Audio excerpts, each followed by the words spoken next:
the fight in international institutions against anti-Semitism and efforts to challenge Israel's legitimacy. We did lead the boycott of the Durban Conference, and we repeatedly voted against the deeply flawed Goldstone report.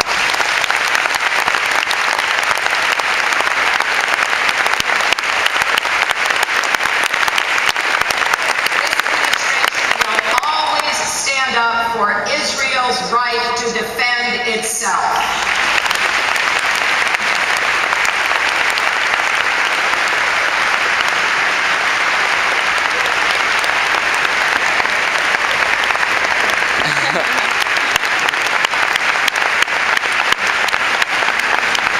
And for Israel, there is no greater strategic threat than the prospect of a nuclear-armed Iran.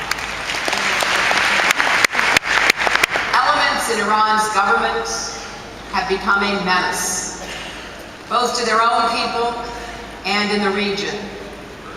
Iran's president foments anti-Semitism, denies the Holocaust, threatens to destroy Israel, even denies that 9/11 was an attack. The Iranian leadership funds and arms terrorists who have murdered Americans, Israelis, and other innocent people alike. And it has waged a campaign of intimidation and persecution against the Iranian people. Last June, Iranians marching silently were beaten with batons. Political prisoners were rounded up and abused. Absurd and false allegations and accusations were leveled against the United States, Israel, and the West. People everywhere were horrified by the video of a young woman shot dead in the street. The Iranian leadership denies its people rights that are universal to all human beings, including the right to speak freely, to assemble without fear, the right to the equal administration of justice, to express your views without facing retribution. In addition to threatening Israel, a nuclear-armed Iran would embolden its terrorist clientele and would spark an arms race that could destabilize the region. This is unacceptable. It is unacceptable to the United States. It is unacceptable to Israel. It is unacceptable to the region and the international community. So let me be very clear. The United States is determined to prevent Iran from acquiring nuclear weapons.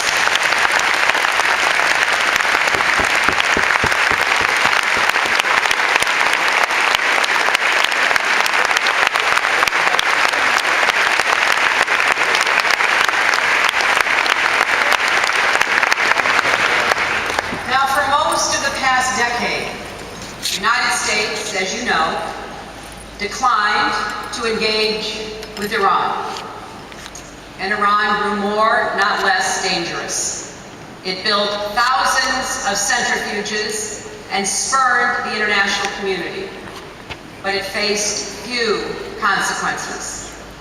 President Obama has been trying a different course designed to present Iran's leaders with a clear choice. We've made extensive efforts to re-engage with Iran, both through direct communication and working with other partners multilaterally to send an unmistakable message. Uphold your international obligations. And if you do, you will reap the benefits of normal relations. If you do not, you will face increased isolation and painful consequences. We took this course with the understanding that the very effort of seeking engagement would strengthen our hand if Iran rejected our initiative.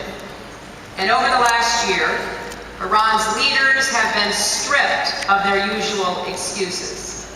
The world has seen that it is Iran, not the United States, responsible for the impasse. With its secret nuclear facilities, increasing violations of its obligations under the non-proliferation regime, and unjustified expansion of its enrichment activities, more and more nations are finally expressing deep concerns about Iran's intentions. And there is a growing international consensus on taking steps to pressure Iran's leaders to change course. Europe is in agreement. Russia, where I just returned from, has moved definitely in this direction. And although there is still work to be done, China has said it supports the dual-track approach of applying pressure if engagement does not produce results. This stronger consensus has also led to increased cooperation on stopping arms shipments and financial transactions that aid terrorists, threaten Israel, and destabilize the region. We are now working with our partners in the United Nations on new Security Council sanctions that will show Iran's leaders that there are real consequences for their intransigence, that their choice is to live up to their international obligations. Our aim is not incremental sanctions, but sanctions that will bite. It is taking time to produce these sanctions, and we believe that time is a worthwhile investment for winning the broadest possible support for our efforts. But we will not compromise our commitment to preventing Iran from acquiring these nuclear weapons.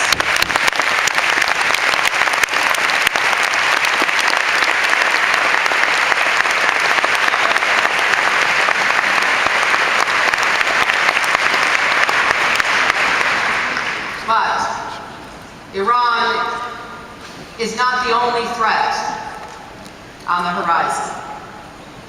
Israel today is confronting some of the toughest challenges in her history. The conflict with the Palestinians and with Israel's Arab neighbors is an obstacle to prosperity and opportunity for Israelis, Palestinians, and people across the region. But it also threatens Israel's long-term future as a secure and democratic Jewish state. The status quo is unsustainable for all sides. It promises only more violence and unrealized aspirations. Staying on this course means continuing a conflict that carries tragic human costs. Israeli and Palestinian children alike deserve to grow up free from fear and to have that same opportunity to live up to their full God-given potential. There is another path, a path that leads towards security and prosperity for Israel, the Palestinians, and all the people of the region. But it will require all parties, including Israel, to make difficult but necessary choices.